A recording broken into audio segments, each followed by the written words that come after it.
Okay, so I'm going to close that plot for now. We're going to go back to plotting in a second, but I want to quickly show you multiple regression because this is something that you might want to do if you have your own data set. And it's pretty complicated to think through all the details of a multiple regression model. So I don't want you to worry too much about that right now. If you do want more information about interpreting multiple regression, there is a video about it that's much more in-depth on my website on the same page that I showed you earlier. But the point here is that you can take LM like we did before, and instead of just score as the dependent variable and age as the independent variable, I can have two independent variables. I just put a plus sign in between them. And so here I've got age and gender together, and that's why I'm calling it score age gender regression instead of just score age regression. And the result is that I get a table that has age and gender in it. And this is a way of seeing if older students have higher scores like we thought, and it's not just because women are older than men in this sample. I happen to know that this sample, this is a fake sample, but I made it so that the women in the sample are on average slightly older than the men. So you might ask the question, well, okay, it seems like older participants are scoring higher on whatever this test is, but is that actually just an artifact of the fact that score and age are slightly conflated? And is it the case that maybe women are scoring higher and they're just also older in this particular sample, but it would have been different if I got a sample where the women were younger than the men? Multiple regression is a way of tackling that kind of question. So we would call this 0.20, that number. That is the slope of age controlling for gender or adjusting for gender.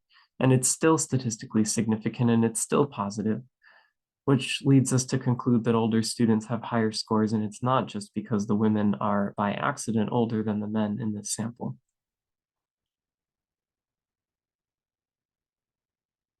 Questions about that?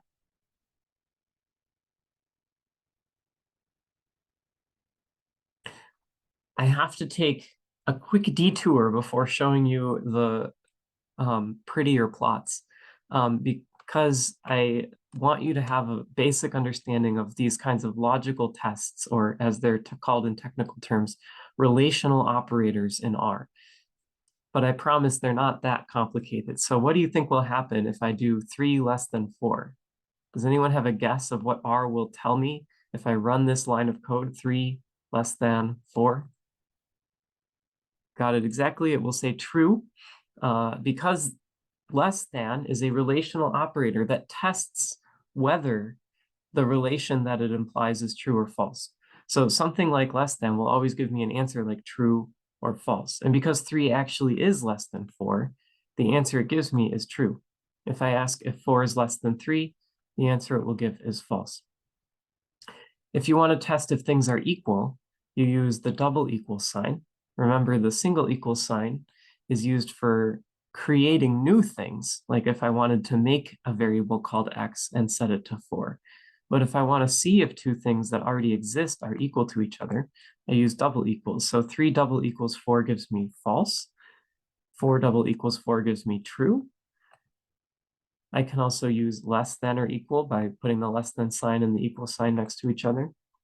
3 less than or equal to 2 will give me false, but 2 less than or equal to 2 will give me true. So that doesn't seem all that revolutionary just yet. But what if x is a vector? Maybe I'm going to make x this new vector, which has 1, 3, 2, 4, 3, 5 values in it. So x is this vector of length 6. I can just count the length right now, but of course I could also ask R what the length is. It's 6. It's got 6 elements in it. They're all numbers. What happens if I check if x is double equal to 3? In other words, I want trues and falses, but it's not just going to give me one true or false. It's going to check whether each element of x is equal to 3. And so x is 1, 3, 2, 4, 3, 5. So x double equals 3 is false, true, false, false, true, false. Because the 3's are the second number and the second to last number. So that's where the trues are in order. And this turns out to be very useful for all kinds of things statistically, where you might need to check certain things about all of your participants in your data set. So I could also, of course, check if x is less than 4, and then I get trues for all 4 of these x values that are less than 4, 1, 3, 2, and 3 over here, with the falses in between where the values of x are 4 or more. And even more importantly, I can do something like this.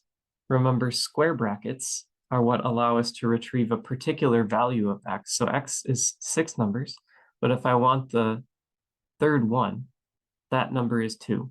I can put 3 in square brackets to tell it which number within x I want, and the third one is 2. But I don't have to put a number in the square brackets. I can also put a logical expression. So this, x, and then square bracket, and then x is less than 4. We just saw x is less than 4 gives me true, true, true, false, true, false.